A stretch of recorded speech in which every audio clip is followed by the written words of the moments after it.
CARE, the Council on American Islamic Relations, has issued some guidelines on how to talk about post-jihad events. And they say, please let's not help Islamic State recruit more terrorists by blaming all Muslims for heinous acts. Well, I don't want to blame any Muslims, because I don't blame the Muslims for acts of jihad. I blame the doctrine of Islam. And you see, all Muslims share one thing, and that all Muslims includes jihadists, or murderers, or terrorists, if you have to call them the non-jihad word.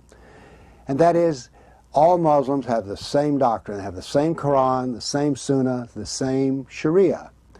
So therefore, what the jihadist has in common with all Muslims is Allahu Akbar, because they all worship the same God.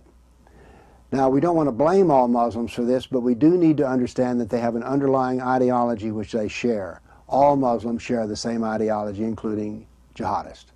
Now, they give us another piece of advice, which is don't call terrorists jihadists. Well, you know, I agree with that. Black Lives Matter has some terrorists within it, but we shouldn't call them jihadists. No, we need to use the duck theory. If it walks like a duck, looks like a duck, quacks like a duck, it's a duck. And so when we see someone who's yelling Allahu Akbar and killing kafirs, guess what? It's jihad. It is not terrorism. They may include the technique of terror, but they are primarily jihadists. So in this particular case, I agree with the Council on American Islamic Relations. Let's not call murderers terrorists, let's call them jihadists. And let's not blame all Muslims for the act of jihadists, but let's do understand this. They share the same ideology in common. Every Muslim has within them their ideology, jihad. So let's just recognize that and see that all Muslims share the same ideology, including jihad. Thank you.